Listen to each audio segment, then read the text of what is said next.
Okay, please find a comfortable and relaxed posture.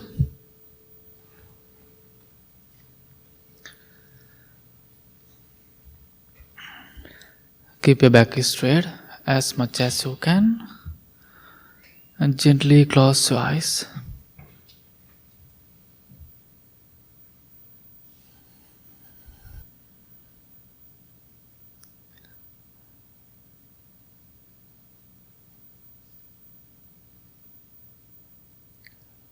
Take a few deep, long breaths.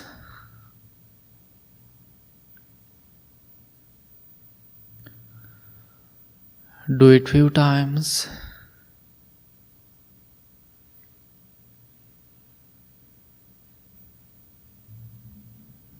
Breathe in softly and breathe out softly.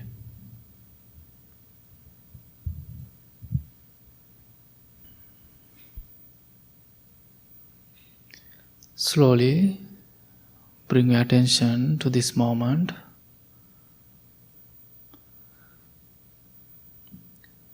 Experience peacefulness, stillness around you.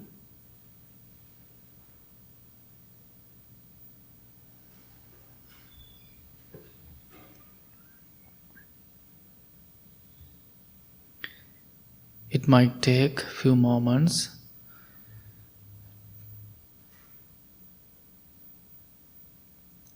Usually our mind is running around busy, but this moment you are peaceful and quiet.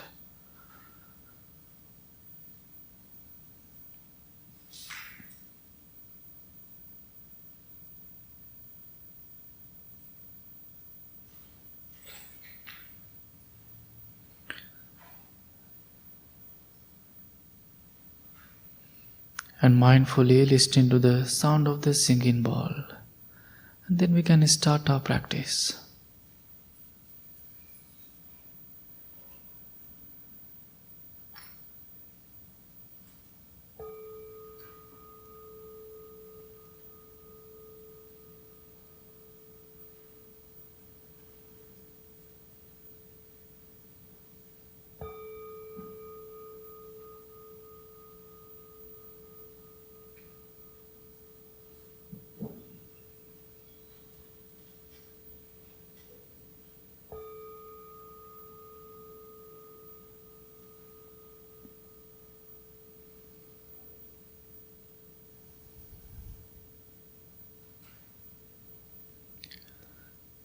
Slowly bring your attention to your breath.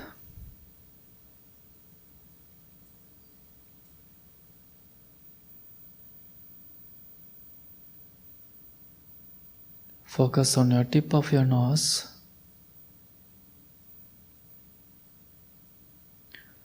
And just allows your body to breathe naturally. Without thinking future or past.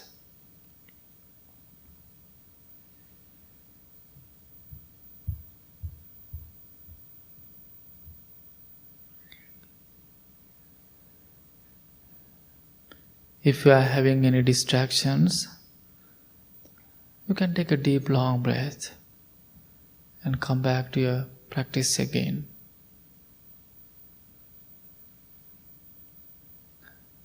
Breathe in mindfully. Breathe out mindfully.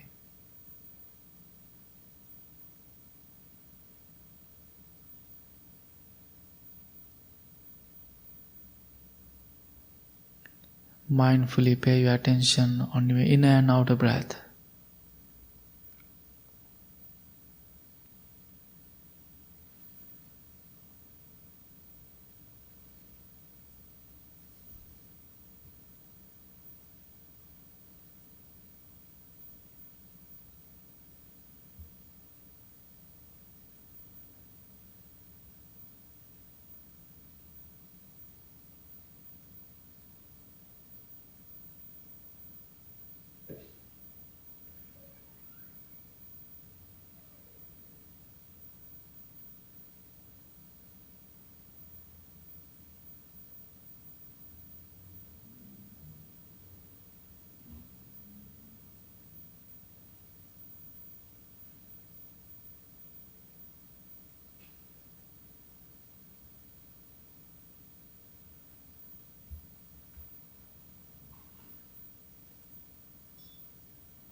Your mind is like an ocean. The nature of the ocean is waves, come and go.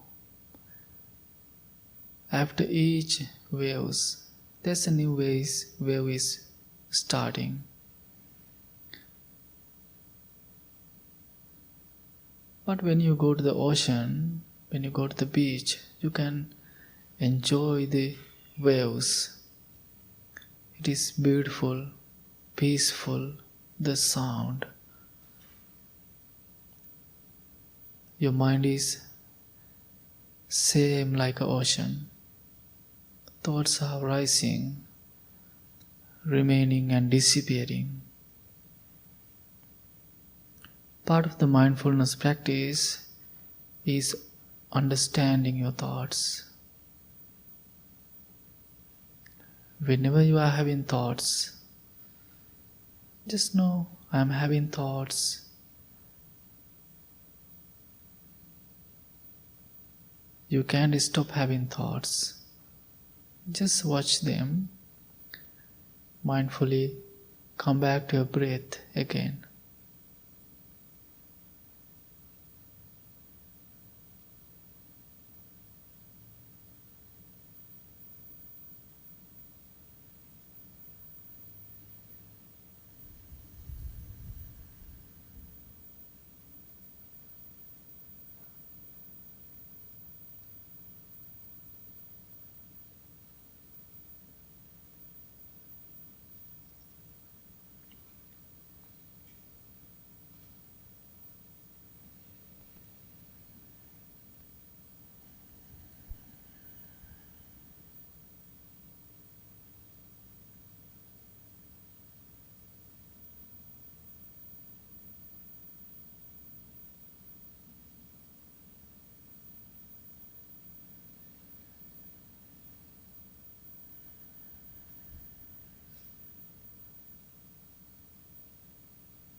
When you are inhaling, you know that your body is inhaling. When you are exhaling, you know that your body is exhaling.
We are always breathing. It is always happening. But in this moment, you are paying attention on your breath. It is meaning you are learning to experience the present moment.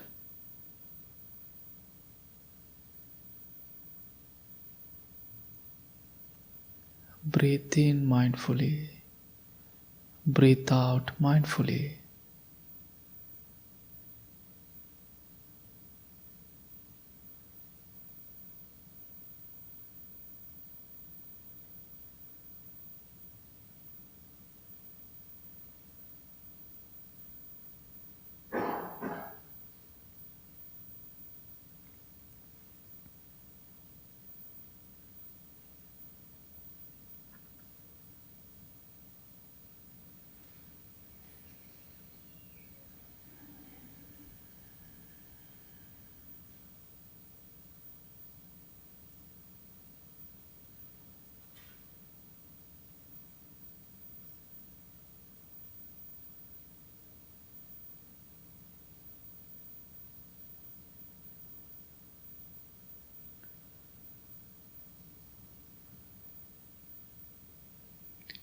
Now slowly, you can shift your practice to loving kindness.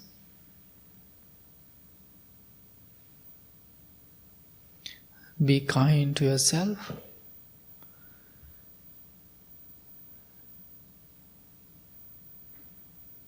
Please repeat these 3 words to yourself with kind and compassion. Same time, make a determination to apply the meanings to your daily life.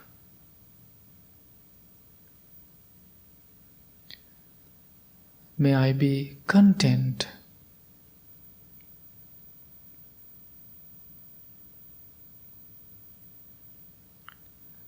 May I be patient.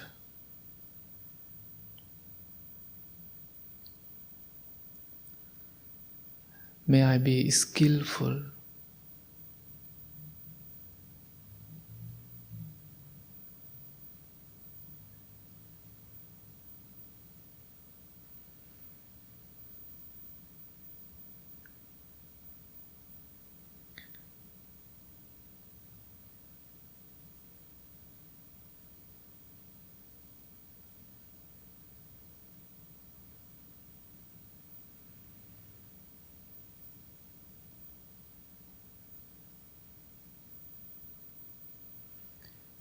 If you like to pick a one word, you can repeat it over and over.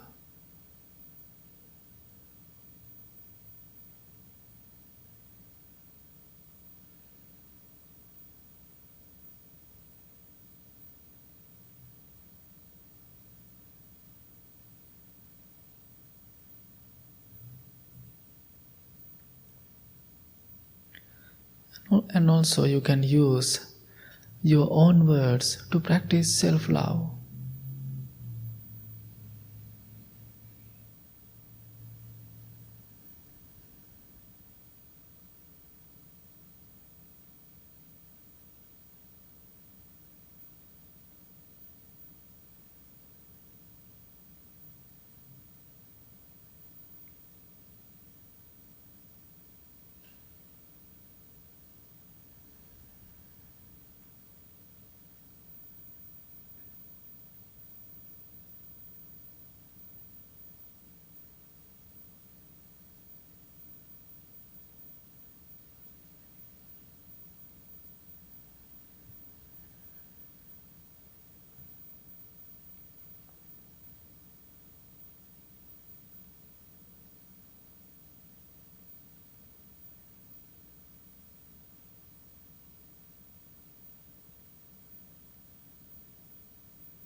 Now imagine someone who very close to you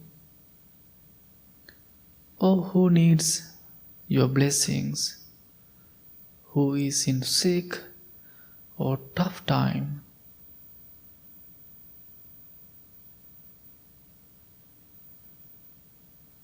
Imagine that person's face.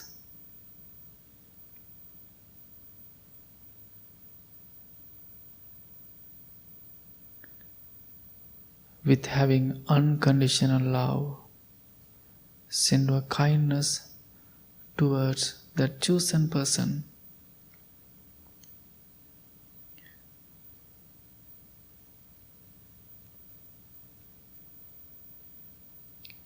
May my special person be filled with loving kindness.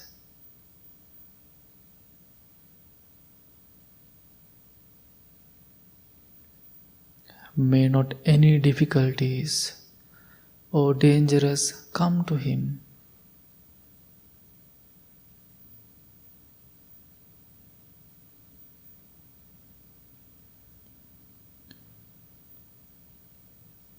May he or she be strong and healthy mentally and physically.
And same time you can think of your loved ones, family members. Please continue your practice towards your loved ones.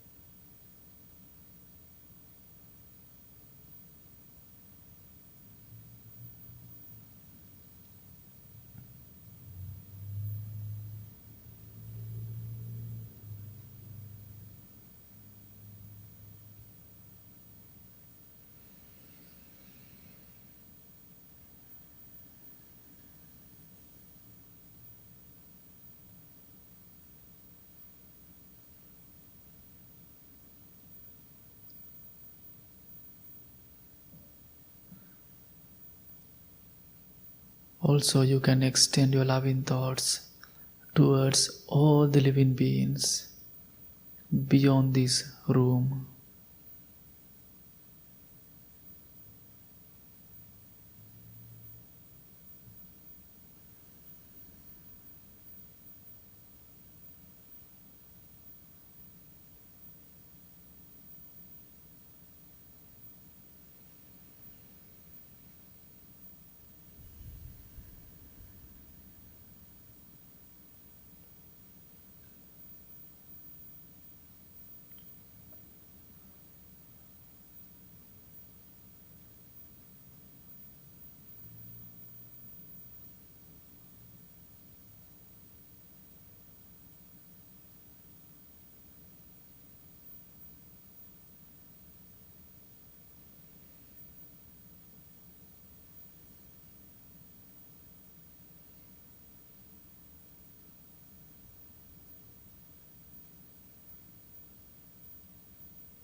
Now, observe your mind, observe your body. You are having a peaceful and relaxed time.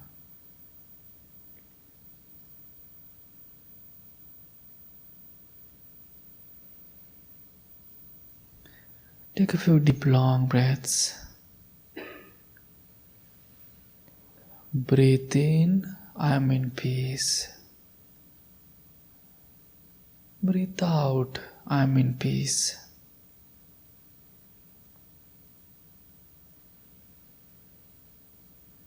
Breathe in, I am in peace. Breathe out, I am in peace.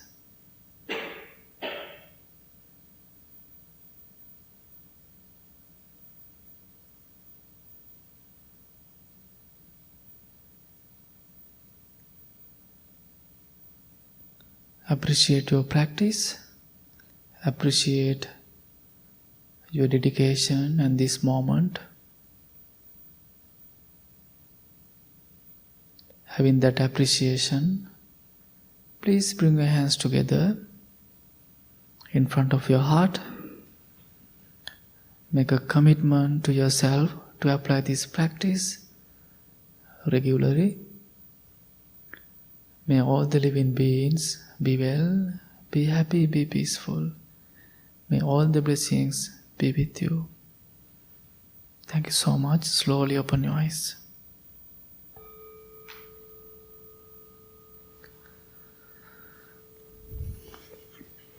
Okay, let's start our chanting practice. Page number 4.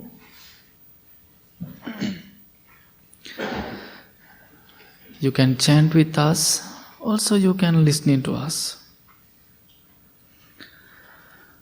Namo tassa bhagavato arahato samma sambuddhassa.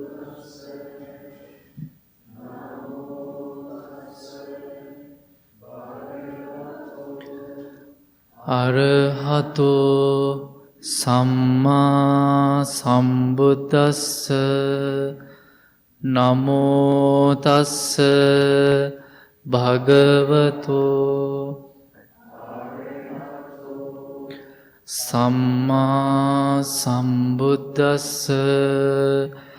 Buddhaṃ saraṇaṃ gacchāmi.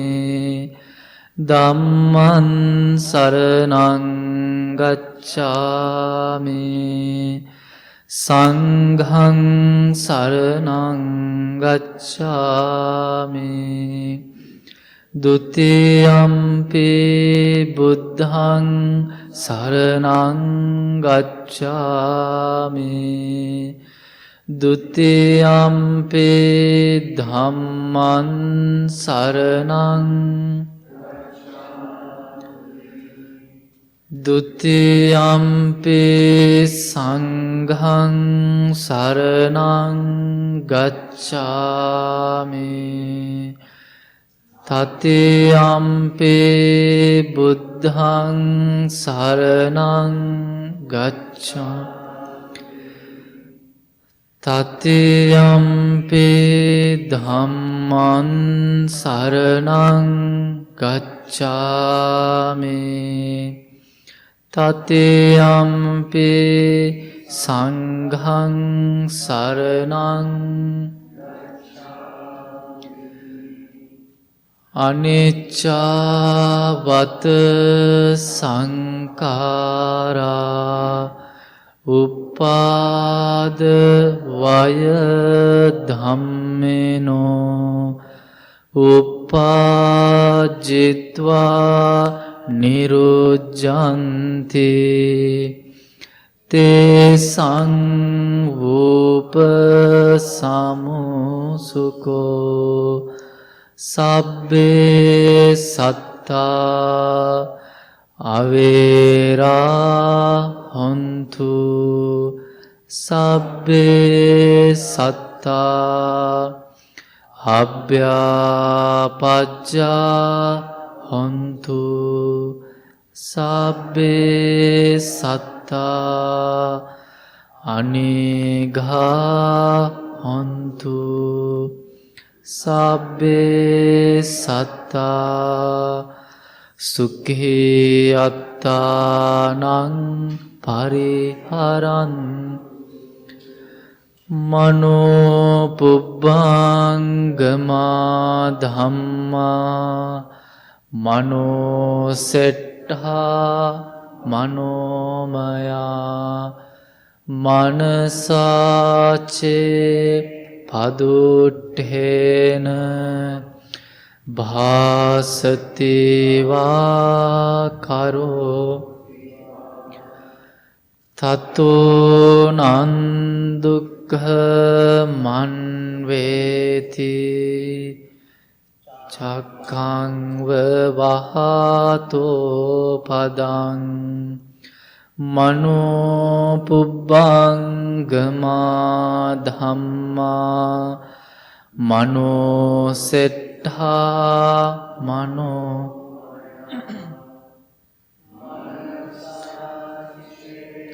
pasannena bhasati va karoti va tato nan sukha manveti chayava anapayini. Mind is the four noble states. Mind is chief. Mind made Adi. If with the corrupt mind, one should Adi speak. Suffering follows caused by that, as does the wheel follow the ox's hoof. Mind is the four noble states. Mind is chief. Mind made Adi. Clear and confident mind, one should Adi speak well. Happiness follows caused by that. We believe in generosity towards others. We believe the skillful noble path is marked by generosity. We believe generosity has many levels. Think generously, speak generously, act generously. We believe generosity is the heart of our spiritual practice, and this practice is allow us to become open, accepting and forgiving. We believe extending generosity to ourselves and others is a direct of intuition, bringing joy. My wish may I become at all times, both now and forever, a protector for those without protection, a guide for those who have lost their way, a ship for those with an ocean to cross, a sanctuary for those in danger, a lamp for those without light, a a place of refuge for those who lack shelter, and a servant to all in need. By means of this meritorious deed, may I never join with the unwise, only the wise, until the time I attain nirvana. Okay, good morning everyone. How are you today? It is very nice to see you all, and thank you so much for being here. And today we also have a lay dharma talk. Maybe some of you know, and Rebecca, and our wonderful noble friend, and also our vice president of the board, and she's going to talk about her experience, about practice, and I have to talk many about her, and I think you have met her, and her and her family, they are a big part of the temple, and Rebecca, her daughter, and mom, and also Mark, he's not here today. And so they are supporting and doing a lot for the temple. And also, whenever we are having a huge events, Rebecca, she's a wonderful organizer, and we don't have to do anything. She's doing everything, but sometimes she's bossy. But she's a wonderful organizer, and she's doing such a great support to the temple, and we are so grateful for that, everything. And please, it is your time. Can everyone hear me okay? Yes. Okay. So as Asaji said, my name is Rebecca. I have the honor of being the vice president of this amazing spiritual home. And I think I'm just starting my 7th year of being on the board. So it has been a wonderful journey for a long time. I've met so many people, so many familiar faces in the office, in the audience. My sister's here, my mom's here. As Asaji said, my husband Mark is at home, not feeling great today. But I'm sure he'll find this online and listen to it at some point. So I just feel really blessed and grateful to have so many teachers in my life. So obviously the monastics we have as great teachers, but also all of my noble friends and family have really done so much for helping to teach me and help me go through all of the things in my life so that I could be the person who I am today. And I just feel really grateful that I've had all of those opportunities. My Buddhist practice has really grown slowly over the past 25 years or so. It's moved from being sort of a general philosophy that I felt really drawn to and read a lot about to something that is really central to who I am as a human being.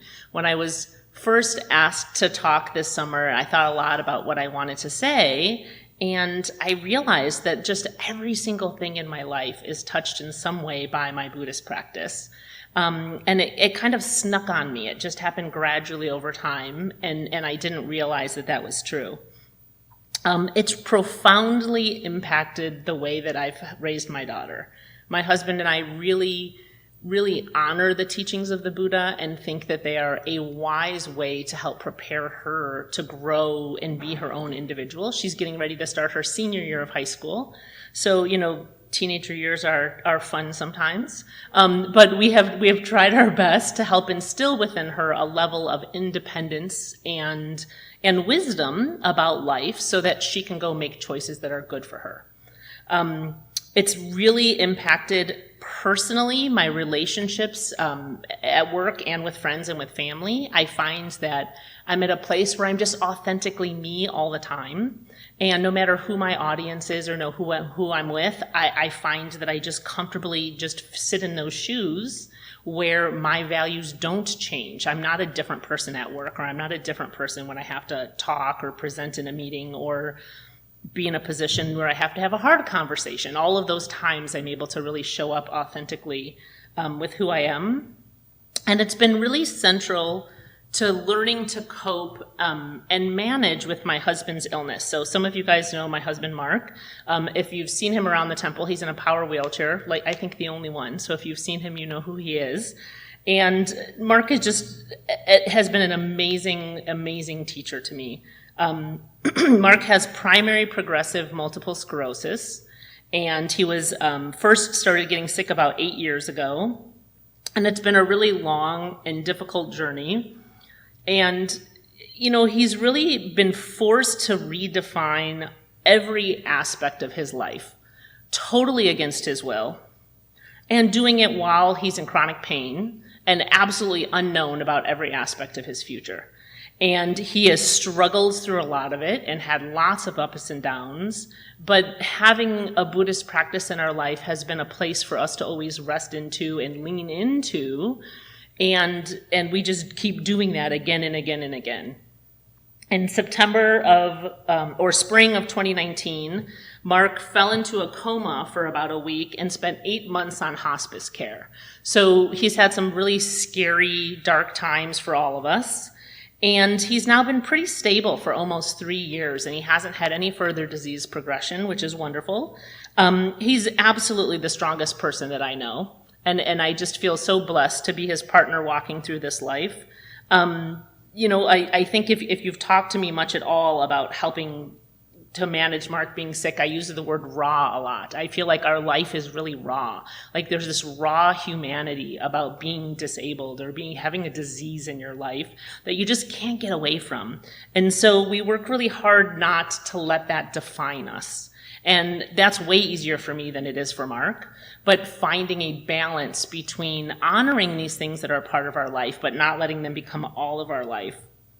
I also work really hard to look for the gifts in it, to look for all the opportunities for Mark being disabled, to who it's brought into our life, the lessons that it's given us.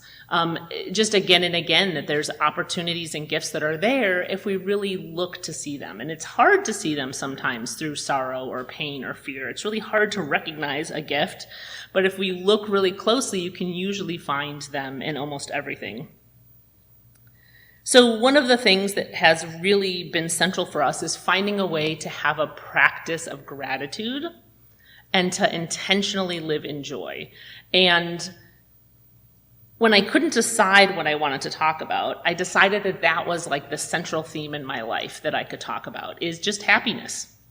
So definitely having a gratitude practice is a big part of it, but happiness and joy are intentional, and they're choices, and they're places that we can find and build for ourselves. But it's not easy. It's very difficult.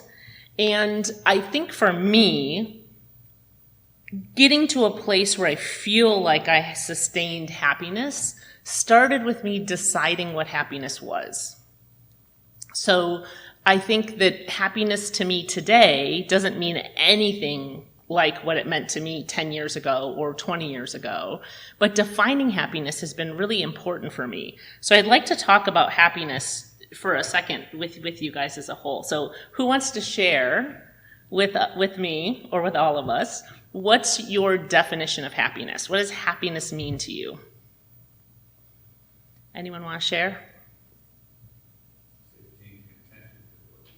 Being content. Geez, you should get up and finish my whole talk for me, Todd. Couldn't agree with you more. I think that's my conclusion. That's it. Be content. Beautiful. What else is happiness? The joy you feel when you're grateful. Very good. I've heard happiness as your confidence to handle anything that life throws at you. So to be able to handle the difficult and be resilient and come back from it. Great. Peaceful, like just feeling peace. Yeah, absolutely. Just being calm or peaceful wherever you're at. Feeling safe. That's a good one. When you notice the little things, I remember early on I realized that it was like the ladybug, flower that's Yeah, and I think that's really tied to mindfulness, right? It's being aware enough and present enough in the moment to recognize something small. That's wonderful right there. being present over striving for perfection. Ah, that's a good one. That's hard if you're a perfectionist. For me, that's really about goals. I've had this ongoing conversation with one of my coworkers about the fact that I think I'm often seen as not being ambitious at all. because I don't, like, those goals really don't mean anything to me. Like, I'm not a type of person. And at work, we would do these exercises that I think are kind of stupid about, you know, what you're going to be doing, like, by the end of the year or at the end of 5 years. And I was always, like, lamely, like, I'm not worrying about that stuff. Like, which doesn't look good at work, by the way. I don't recommend your bosses don't love when you do that. But genuinely, that big picture stuff, I find I get lost in that, where instead, if I have a loose goal, and I work away from perfection, but I instead work at it, so much happier, so much more productive in general. Okay, all great things. It sounds like you guys hang out at a Buddhist temple, because no one talked about things, right? No one said, like, if I have, like, love or this relationship, or I have a partner, or I feel financially secure, right? Because those things aren't really the things that bring us happiness. And so I think for me, which I'm going to talk about in more detail, happiness is all about the process. It's about how I interact with the world, and then what I choose to do with those things, how I choose to react to all of the stuff that happens to me, because my goal isn't small things. My goal is to have a sustained amount of contentment, right? So I really think that I find happiness lives in the place where I feel the most balanced and calm. I feel happiness lives in love and caring for those that I love. I get a lot out of service and help. I feel for me, it's the feeling of contentment. I have everything I already need already. I have it all. Now, that doesn't mean I don't want some stuff, but I don't need any of that, because everything I really need, I already have in my life. And it really lives in being present, being really mindful, so that I can be really connected to the people and situations that I find myself in. I think that it's never a fleeting emotion. It's not the bliss of exciting news. It's not like the exhilaration of a party or going on vacation. You know, all of those feelings last. All of those things are not sustainable. And I think we really do a great disservice to ourselves and our kids and our communities that, like, as Americans, that's really shows up for us as a goal to attain. You know, having a new car is going to make you feel better, and going on this cruise is going to make you feel better, and having all of these things, but really none of those things ever really make you happy. It's fleeting, and it floats away, and it's not something that really, you know, fills us up in the long term. So I think that finding happiness is less about what we have to gain or achieve, and it's really all about what you're letting go of. It's what you don't need anymore. It's what you're going to stop doing. It's what you're going to stop wanting. And when you let go of all that stuff, then you find that you have everything you need, and that you can be in a place that is of great contentment. I think happiness also suffers a lot by comparison. We love to compare things, and we like to look at how we're doing and how others are doing and how other people look happier than us and other people look like they have more than us. And then we get lost in that comparison, and we stop being in touch with what makes us actually happy. So, like, finding out and experimenting, what are the things that make you happy? And then you have to live in that. Like, shamelessly live in that. It doesn't matter what it is that you love to do. That's something that you should just live in every day, because you know that that's what sustains you, and that's what makes you happy. Having a daily practice of gratitude, I've said that a few times now, is huge. Like, even forcing yourself every day. I mean, I think almost every day Mark and I have a conversation about what are you grateful for today, or what are the 3 things you're grateful for today. And sometimes we do it in the morning, and sometimes we do it at night, and sometimes we forget to do it for days, and then we lump it all together. But we make sure that that's a constant, even when you're not feeling grateful. In fact, especially when you've had a really crappy day, to really start talking about gratitude, you find will change your mindset. So cultivating that, I think, is a practice. I think it's really connected to the middle path. It's really connected to equanimity and being balanced, because we want to have a sustained level of happiness, not like a high level of joyful happiness that we know, is never going to get us where we want to be. So I'd like to read a verse to you guys. So I think most people here are probably familiar with the Dhammapada. I think it's probably the best known of Buddha's scriptures. And chapter 15 is about happiness. And I especially like this one translation by Thomas Byram. And this is his translation of the beginning of the chapter of happiness. Live in joy and love, even among those who hate. Live in joy and health, even among the afflicted. Live in joy and peace, even among the troubled. Live in joy, without possessions, like the shining ones. The winner sows hatred because the loser suffers. Let go of winning and losing and find joy. And I've read numerous versions of this, and it never struck me in that way till I read this translation. And I just think that that so purely connects to how I feel about finding joy in your life. I also love that it's intentional and you can build it yourself. I would love that there's like this little cartoon I see show up on social media with like a little cartoon dude with a jar and with a heart in it. And it was like, hey, look at my happiness. I built it myself. If anyone's seen that. And I'm like, every time I see that, it just makes me smile because it's just so true. You build your own happiness. It never comes from somebody else. I love also that living in joy doesn't mean that that's only what I'm doing, right? Let's be honest, it's just one piece of the pie. So the reality is your joy is going to live right next to your pain and right next to your sorrow and your suffering and your anger. And all those emotions are all going to be right there in the same space. And we don't have to cancel each other out. I found, especially in the first few years that Mark was sick, that this was really hard for me because when something very profoundly sad and difficult happens, you find that it just spills into everything. And I really learned how to compartmentalize stuff. And then I realized I was shoving it in boxes. And I didn't really want it to shove in boxes, right? I didn't want to be happy when I was here at a family function and then go home and feel sad because Mark couldn't go with and he was sad that he couldn't go with. I wanted them to live together, but in a way that was peaceful, that it was okay to be sad while I was at the family function because Mark couldn't go, or it was okay for me to go home and be happy and not feel bad.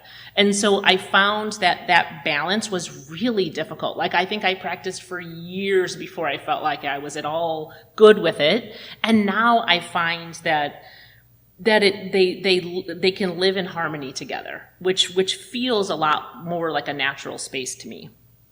Many years ago, I read a book or an article that talked about how we label all our experiences and thoughts and emotions throughout the day. And this is something that I probably started doing like 15 years ago, and it's really, really just struck a chord with me. It talked about how deeply impacted we become, not by the experience or the thought or the emotion you had, but we end up being deeply impacted by the label that we've put on it. So we become controlled by a good day or a bad day, or good things or bad things, or good people or bad people, and nothing is ever exclusively one or another. So the way I always think about this is like we as humans are carrying two buckets with us. And one bucket is good, and one bucket is bad. And all day long, stuff flitters through our life, emotions, thoughts, experiences, and our brain immediately is like, good, dump it in the good bucket. That was bad, put it in the bad bucket. And it doesn't matter what it is, right? You're stuck at a traffic light. Oh, I'm stuck. There's construction. That's bad. Somebody yelled at me in the grocery store. That's bad. Something good happened. And we all day long filter this stuff through and shove it in a good or a bad bucket. And then those labels are what really sticks with us, right? And we hold on to them all day long. So I started trying to practice, can I not do that? Can I break that cycle so that when something happens to me, I don't just shove it in my bucket. Now, of course, there are some things that just go in the bucket, right? There's going to be good stuff that, of course, ends in your good bucket, or really bad stuff that ends up in the bad bucket. But I found that when I practiced filtering it, and I practiced not placing that label on it, I allowed experiences to just happen to me. I found that it broke within me a cycle of attachment to the good things and a resistance to the bad things in a really profound way. So I just practice every day not picking up these buckets. And again, I've done it for a really long time now. I find that it's mostly natural for me, that it's it's a lot easier for me to just have an experience that happened. Maybe it's kind of like remaining neutral as opposed to having a reaction to something. Sometimes I find later on I'll unpack something that was like more profound to me than I realized it was. But in the moment when I find that I don't have immediate reactions to stuff anymore, and that ends up good. So I also found that this is one of the core things that has helped me find contentment, is when I really think back on what's worked for me, not labeling something and instead just letting it be an experience allowed me to kind of focus on the problem or focus on working through the problem and not getting caught up in all the emotions of it first. So I've had lots of opportunities to practice this at horrible, scary times and at good times, and I just find that it works all the time. I don't know if it works for other people as well, but it has been a real consistent for me. So my experiences are just all they are, right? Like my experience, all of our experiences, they're just a thing to you. And, when something pisses you off and you had a bad day or you're getting ready to come back from vacation and you're dreading going to work or dreading doing something, I just keep doing my best to not label it and to let the emotion kind of pass by so that stuff doesn't pile up. I think the piling up part is really hard for people, right? Feeling like, well, now this is the third bad thing that happened to me, or my whole week has been horrible, right? We love to pile the stuff on, and getting rid of that pile is nearly impossible. So if you kind of start at the beginning, stop the fire before it starts, that tends to be more helpful. I find that as this practice kind of progressed in me, it really made me look at my own self as a judging person, as a person who judged not these things and experiences, but kind of everything. And I thought I was pretty good at recognizing judgment, and then over the years I've realized that I was not really as good at it in myself as I realized. So that's something that I always keep working on. I think I work really hard to help judgment not cloud or control me and my choices. I feel like I'm happier than I've ever been in my life. I can say nothing in my life has gone the way that I thought it would be. Mark being sick has taken an entirely different path of everything. And yet I find that I'm still really, really happy and really, really content. And I have a life filled with love and filled with great, meaningful human connections, and a practice that helps me again and again make those choices in a really good way. So I want to end with a quote that I love by Sylvia Boorstein. And she said in an article I read, "Equanimity is the capacity of the mind to hold a clear view of whatever is happening, externally and internally, as well as the ability of the mind to accommodate passion without losing its balance." And I love that, because passion is both good passion and bad passion. But when passion happens to us, when extreme emotions happen to us, it throws us off kilter. And finding a practice to keep yourself in the middle is so directly tied to peace and calm and happiness. And I find that it's just excitement and happiness are synonymous. So that's all I have to say about happiness.